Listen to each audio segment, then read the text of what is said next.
ಖುಷಿ ಕೊಡೋ ಪದ ಅದು. ಬಹಳ ಚೆನ್ನಾಗಿ ಹೇಳ್ತೀರಾ.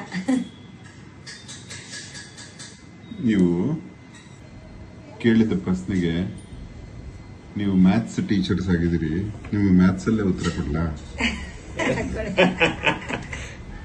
ನೀವು ಏನ್ ಕೇಳಿದ್ದು, ಹೇಗೆ ನೀವು ಸಮಯ ಸ್ಫೂರ್ತಿ ಹೇಗೆ, ಒಬ್ಬ ಲೈಬ್ರರಿಯನ್ ಕೂಡ ಇಂಥ ಬುಕ್ ತಗೊಂಬ ಅಂದ್ರೆ ಸಮಯ ತಗೊಂಡು ಆ ಬುಕ್ ತರ್ತಾನೆ. ನೀವು ಕೇಳಿದ ತಕ್ಷಣ ಅದಕ್ಕೆ ಉತ್ತರ ಹೆಂಗ್ ಕೊಡ್ತೀರಿ ಅಂತ ಕೇಳಿದ್ರಲ್ಲ, ಅದಕ್ಕೆ ನಾವು ಯಾವುದೇ ಸಬ್ಜೆಕ್ಟ್ ಅಲ್ಲಿ ಏಕಾಗ್ರತೆ ಮುಟ್ಟಿದಾಗ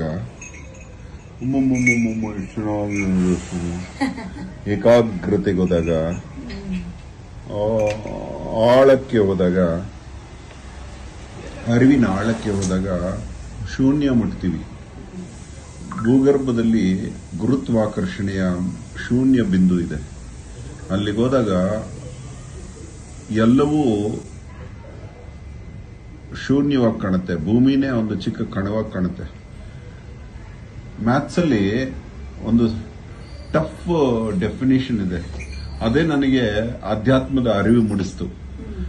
ನೀವು ಮ್ಯಾಥ್ಸ್ ಅಲ್ಲಿ ಯಾವುದೇ ಟೀಚರ್ನ ಕೇಳಿ, sir what is 0 divided by 0 ಅಂದ್ರೆ ಯೂಶಲಿ ಇನ್ಫಿನಿಟಿ ಅಂತಾರೆ. Actually it is not defined ಅಂತ. ಯಾಕೆ ಅಂತ ಹೇಳಬೇಕು, ಶೂನ್ಯವನ್ನ ಶೂನ್ಯದಿಂದ ಗುಣಿಸಿದಾಗ ಇನ್ಫಿನಿಟಿ ಆಗುತ್ತೆ ಅಲ್ವಾ? ಶೂನ್ಯವನ್ನ 10ರಿಂದ ಗುಣಿಸಿದಾಗ ಶೂನ್ಯ ಆಗುತ್ತೆ. ಶೂನ್ಯವನ್ನ 1000ದಿಂದ ಗುಣಿಸಿದ್ರು ಶೂನ್ಯ ಆಗುತ್ತೆ. ಶೂನ್ಯವನ್ನ 1,00,000ದಿಂದ ಗುಣಿಸಿದ್ರು ಶೂನ್ಯ ಆಗುತ್ತೆ. ಶೂನ್ಯವನ್ನ ಅಹೋರಾತ್ರನಿಂದ ಗುಣಿಸಿದ್ರು ಶೂನ್ಯ ಆಗುತ್ತೆ. ಶೂನ್ಯವನ್ನ ಗೋವಿನಿಂದ ಗುಣಿಸಿದ್ರು ಶೂನ್ಯ ಆಗುತ್ತೆ. ಇವಾಗ ನಾವೇನ್ ಮಾಡೋಣ, ಶೂನ್ಯ ಇಂಟು ಗೋವು ಇಸ್ ಈಕ್ವಲ್ ಟು ಶೂನ್ಯ. ಗೋವನ್ನ ಈ ಕಡೆ ಇಟ್ಕೊಂಡು ಶೂನ್ಯನ ಈ ಕಡೆ ಕಳಿಸಿದ್ರೆ ಈಕ್ವಲ್ಸ್ಗೆ ಅದು ಗೋವು ಇಸ್ ಈಕ್ವಲ್ ಟು ಶೂನ್ಯ ಡಿವೈಡೆಡ್ ಬೈ ಶೂನ್ಯ. ಅಂದ್ರೆ ಈ ಸೃಷ್ಟಿ ಏನಾಯ್ತು, ಗೋವು ಹೆಂಗ್ ಹುಟ್ಟಿತು ಅಂದ್ರೆ ಶೂನ್ಯವನ್ನ ಶೂನ್ಯದಿಂದ ಭಾಗಿಸಿದಾಗ ಗೋವು ಹುಟ್ಟಿತು. ಅಹೋರಾತ್ರ ಹೆಂಗ್ ಹುಟ್ಟಿದ ಅಂದ್ರೆ ಶೂನ್ಯವನ್ನ ಶೂನ್ಯದಿಂದ ಭಾಗಿಸಿದಾಗ ಅಹೋರಾತ್ರ ಹುಟ್ಟಿದ. ಇವಾಗ ಶೂನ್ಯ ಇಂಟು ದೇವರು ಶೂನ್ಯ ಅಲ್ವಾ? ದೇವರು ಇಸ್ ಈಕ್ವಲ್ ಟು ಶೂನ್ಯ ಡಿವೈಡೆಡ್ ಬೈ ಶೂನ್ಯ ಅಲ್ವಾ? ಅಂದ್ರೆ ಒಂದು ಮ್ಯಾಥಮೆಟಿಕಲ್ ಈಕ್ವೇಶನ್ ಅಲ್ಲಿ ಮಾತ್ರ ದೇವ್ರನ್ನ ಡಿಫೈನ್ ಮಾಡಬಹುದು ನಾವು. ದೇವ್ರ ಏನು ಅಂದ್ರೆ ಶೂನ್ಯ ಡಿವೈಡೆಡ್ ಬೈ ಶೂನ್ಯ. ಅದಕ್ಕೇನಾಯ್ತು, ಆಕಾಶಕಾಯಗಳೆಲ್ಲ ಶೂನ್ಯ ಆಯ್ತು. ಎಲ್ಲ ರೌಂಡ್ ರೌಂಡ್ ರೌಂಡ್ ರೌಂಡ್ ಇದೆ ನೋಡಿ. ಒಂದನ್ನೊಂದು ಭಾಗಿಸಿ ಭಾಗಿಸಿ ಭಾಗಿಸಿ ಸೃಷ್ಟಿ ಆಯ್ತು ನೋಡಿ. ಇವಾಗ ಗೋವು ಹೆಂಗ್ ಸೃಷ್ಟಿ ಮಾಡೋದು ನಾವು?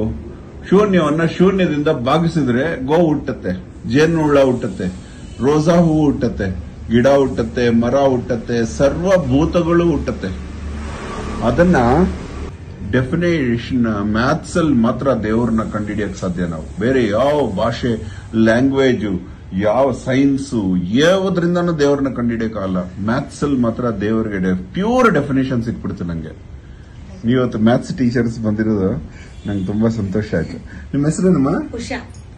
ಉಷಾ. ಯಾವ ಶಾಲೆಗೆ ನೀವು ಟೀಚರ್ ಆಗಿದ್ರಿ? ಮೈಲಹಳ್ಳಿ ಅಂತ, ನೆಲಮಂಗಲ ತಾಲೂಕು. ಏನ್ ಟೀಚರ್ ಆಗಿದ್ರಿ? ಮ್ಯಾಥ್ಸ್ ಅಲ್ಲಿ ಹೈಸ್ಕೂಲ್ ಟೀಚರ್ ಆಗಿದ್ರಿ. 8th standard? 6th, 7th, 8th. ಬಾ, ಎಷ್ಟು ಪುಣ್ಯವಂತರು ನೀವು. ಸರ್ ನಿಮ್ಮ ಹೆಸರು? ವಾಸುದೇವ ಅಂತ. ಎಂತ ಒಳ್ಳೆ ಹೆಸರು.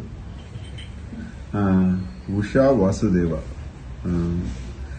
ನೀವು ಎಲ್ಲಿ ಕೆಲಸ ಮಾಡ್ತೀರಿ? ನಾನು ಈಗ ಇರೋದು ಸಮಗ್ರ ಶಿಕ್ಷಣ ಕರ್ನಾಟಕ ಅಂತ, ಜೂನಿಯರ್ ಪ್ರೋಗ್ರಾಮ್ ಆಫೀಸರ್. ಹೌದಾ? ಅಯ್ಯೋ, ನಮ್ಮ ಶಾಲೆಗೆ ಇನ್ಸ್ಪೆಕ್ಟರ್ ಬರ್ತಾರೆ ಅಂತಿದ್ರು. ಅವಾಗ ನಮ್ಮನ್ನೆಲ್ಲ ನಿಲ್ಸುವೆ, ನೀನ್ ಈ ಉತ್ತರ ಹೇಳು, ನೀನ್ ಈ ಉತ್ತರ ಹೇಳು, ಅವ್ರ ಮುಂದೆ ಮರ್ಯಾದೆ ತೆಗಿಬೇಡ ಅಂತಿದ್ರು. ಅದೇನಾ? ಆ ಇನ್ಸ್ಪೆಕ್ಟರ್ ಬಂದ್ರೆ ನಾವೇನೋ ದೇವರೇ ಬಂದಂಗೆ ಫೀಲ್ ಮಾಡೋದು. ಅಯ್ಯೋ, ಅವ್ರು ಹೋದ ತಕ್ಷಣ ಯಾರು ಸರಿಯಾಗಿ ಹೇಳಿಲ್ವೋ ಅವ್ರಿಗೆ ಒಳ್ಳೆಗೆ ಏಟ್ ಬೀಳ್ತಾ ಇತ್ತು ಅಲ್ಲ.